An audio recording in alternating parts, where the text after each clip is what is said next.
Hello बच्चों, finally हम यहाँ पर कक्षा 7वीं के 1 से लेकर 26 तक के प्रश्नों के उत्तर लेकर यहाँ पर आ चुके हैं। तो आपको संपूर्ण प्रश्न उत्तर यहाँ पर याद कर लेने हैं और यहाँ पर चैनल पर पहली बार आए हैं तो चैनल को सब्सक्राइब कर लेना है। तो यहाँ पर आप देखने वाले हैं अर्धवार्षिक मूल्यांकन 2023-24 कक्षा 7वीं के विषय विज्ञान सेट ए का हल पूर्णांक 60 और समय अवधि आपकी 2.5 घंटे की। तो आइए यहाँ पर वीडियो को शुरू करते हैं। यदि आप पहली बार आए हैं तो चैनल को सब्सक्राइब कर लीजिए, जिससे कि इस प्रकार की आपको वीडियो मिलती रहे। तो देखिए यहाँ पर पहले प्रश्न का आपका जो यहाँ पर ऑब्जेक्टिव क्वेश्चन दिए थे उनमें से पहले का आपका आंसर था यहाँ पर क्या लिखा था, पत्तियों की सतह पर छोटे छोटे छिद्र होते हैं उन्हें क्या कहते हैं, रंध्र कहते हैं। पहले का आंसर था, दूसरे का ए था, तीसरे का आपका बी था, चौथे का आपका संवहन यानी बी था। तो अच्छे से इनको, अगर आपने पिछला वाला वीडियो नहीं देखा है तो यहाँ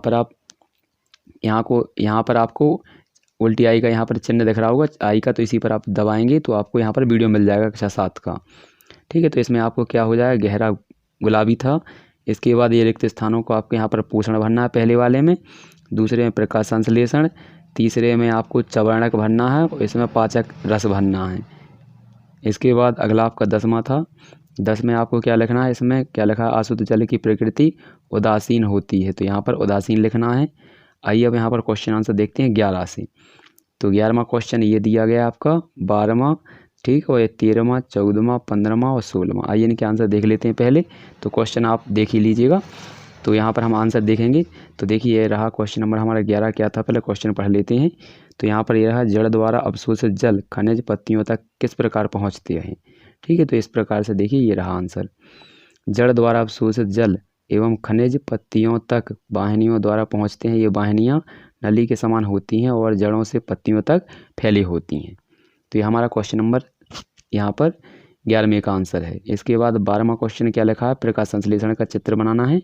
तो ये रहा, इस प्रकार से आप पौधा बना लीजिएगा एक, और इस प्रकार से यहाँ पर लिख दीजिएगा ऑक्सीजन, ये ऑक्सीजन लिखना है यानी O2, और यहाँ पर ये कार्बन डाइऑक्साइड लिखा है, इसे लिख देंगे CO2। और इस प्रकार से थोड़ी आप लाइनें खींच दीजिएगा इस प्रकार से सूर्य बनाकर, तो यहाँ पर इसका आंसर हो जाएगा। अगला प्रश्न दिया गया है 13। तो 13वें प्रश्न का आंसर ये रहा आपका। तो इसमें क्या लिखना है, देखिए, मानव पाचन तंत्र में पाचक रस स्रावित करने वाली ग्रंथियाँ कौन कौन सी होती थी। तो यहाँ पर हो जाएगा लाल ग्रंथि, यकृत ग्रंथि और अग्नाशय ग्रंथि। इसके बाद ये रहा हमारा अगला प्रश्न 14। तो अगला 14वां प्रश्न दिया है आपका, तो उसका आंसर देख लीजिएगा, वे पदार्थ जो ऊष्मा का स्थानांतरण नहीं करते हैं, ऐसे पदार्थ ऊष्मा के कुचालक कहलाते हैं, जैसे कि प्लास्टिक और रबड़। ये हमारा क्वेश्चन नंबर 15 का आंसर है। क्या लिखा हुआ है, देखिए, क्या ऐसे भवनों का निर्माण संभव है जिनमें मौसम का कोई प्रभाव ना पड़े। तो इसका आंसर लिखेंगे, हाँ, ऐसे भवनों का निर्माण संभव है जिनमें मौसम का प्रभाव बहुत कम पड़ेगा या पूरी तरह समाप्त हो जाएगा। इसके बाद 16वां क्वेश्चन देखेंगे। तो 16वां क्वेश्चन दिया गया था कि नील लिटमस पत्र को एक विलयन में डुबाया गया है, उसका रंग परिवर्तित नहीं हुआ, इसका क्या कारण है। तो यहाँ पर इसका आंसर लिखेंगे, विलयन की प्रकृति क्षारीय है, क्योंकि विलयन पत्र को विलयन में डुबाने पर उसका रंग लाल नहीं हुआ। ठीक है, ये क्वेश्चन है, यहाँ पर देखिए ये लिखा था क्वेश्चन, और ये इसके यहाँ से आंसर है यहाँ तक। अगला प्रश्न देखेंगे 17। तो 17वें क्वेश्चन में क्या लिखा है, पादपों में सहजीवता के संबंध को उदाहरण सहित समझाइए। तो देखिए इसको देख लेते हैं हम। तो ये रहा क्वेश्चन का आंसर। तो कुछ कवक पौधे, यहाँ पर लिखा है, कुछ कवक वृक्षों की जड़ों में रहते हैं, वृक्ष कवक को पोषण प्रदान करते हैं, बदले में उन्हें जल एवं पोषकों के अवशोषण में सहायता मिलती है। इसके बाद 18वां क्वेश्चन देखेंगे। तो ये रखा है 18वां क्वेश्चन आपका। तो ये रहा, यहाँ से उस कार्बोहाइड्रेट का नाम लिखिए जिसका पाचन रूमेन द्वारा किया जाता है परंतु मानव द्वारा नहीं किया जा सकता है। तो यहाँ पर ये रहा क्वेश्चन नंबर 18। उस कार्बोहाइड्रेट का नाम है सेल्यूलोज, जिनका पाचन रूमेन द्वारा किया जाता है परंतु मनुष्य द्वारा नहीं। इसके बाद अगला क्वेश्चन है हमारा 19वां, थर्मामीटर एवं प्रयोगशाला यहाँ पर लिखा था डॉक्टरी तापमापी एवं प्रयोग तापमापी में समानताएं और अंतर लिखना था, ये क्वेश्चन था आपका। तो ये इसका आंसर है, समानताएं दी गई हैं। देखिए समानताएं क्या लिखी हैं, दोनों ही थर्मामीटर का उपयोग ताप मापने के लिए किया जाता है, दोनों थर्मामीटरों के बाल्ब में पारा भरा होता है। तो ये तो हुई हमारी समानताएं। अब इसके लिखेंगे यहाँ पर लिखेंगे असमानताएं, यहाँ पर इस प्रकार से लाइन खींच दीजिएगा। तो पहला आप लिखेंगे प्रयोगशाला और यहाँ पर लिखेंगे प्रयोगशाला तापमापी और डॉक्टरी तापमापी। इससे शरीर का ताप नहीं मापा जा सकता है, इससे शरीर का ताप मापा जा सकता है। इसका परास -10 सेल्सियस से -110 सेल्सियस होता है। इसका परास 35 से 42 डिग्री सेल्सियस होता है। तो ये हमारा क्वेश्चन नंबर 19 का आंसर है। इसके बाद 20वां क्वेश्चन देखेंगे क्या लिखा है। काला पॉलिश किए गए पात्र एवं सफेद पॉलिश किए गए पात्र में पानी भरकर दोपहर 2 बजे रखने पर किस पात्र का पानी कम गर्म होगा और क्यों। तो ये बताना है आंसर। तो देखिए ये रहा। तो यहाँ पर हो जाएगा क्वेश्चन नंबर 20 का यहाँ पर लिखा है काला, यहाँ पर काला लिखना है, काला बर्तन लिख लीजिएगा।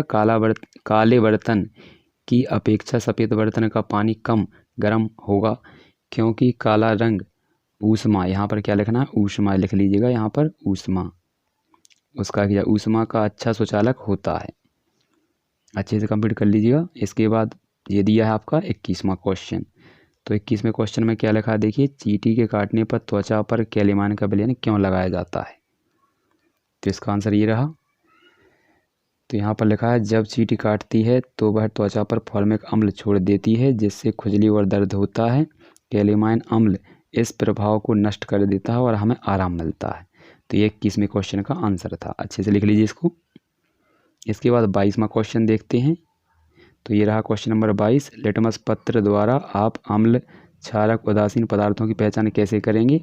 तो इनके क्वेश्चनों के आंसर हम देखिए यहाँ से देखते हैं। 22वें का आपका यहाँ पर 22वें का क्वेश्चन का आंसर नहीं दिया गया है। आपको 22, 23, 24 तक के क्वेश्चनों का आंसर नहीं है। यहाँ पर ये 25 का है और ये 26 का।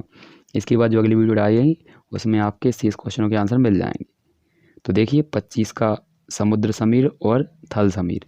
तो ये रहे इनके आंसर, अच्छे से लिख लीजिए। तो ये हमारा समुद्र समीर है। समुद्र की ओर से, समुद्र से यहाँ पर ऐसा भी लिख सकते हैं आप, समुद्र से थल स्थल की ओर चलने वाली हवाएं बोल सकते हो, वायु को समुद्र समीर कहते हैं या कहलाती है। इसके बाद थल समीर, स्थल भाग से समुद्र की ओर चलने वाली वायु थल समीर कहलाती है। अच्छे से याद कर लीजिएगा। यहाँ पर वायु की जगह पर आप हवा भी लिख सकते हैं। क्या लिख सकते हैं, हवा। इसके बाद आपका लास्ट क्वेश्चन है 26वां। उदासीनीकरण प्रक्रम को उदाहरण सहित समझाना है। तो देखिए ये लिखा है आंसर, आपको इतना याद करना है। जब किसी अम्ल और किसी क्षारक को मिलाते हैं तो उदासीनीकरण की अभिक्रिया होती है। इस प्रक्रम में ऊष्मा निकलती है, निर्मुक्त मतलब होता है निकलती है, यहाँ तक लिखना निकलती है, और यहाँ पर साथ साथ लवण और जल बनते हैं। यहाँ पर ये रिएक्शन लिखी हुई है।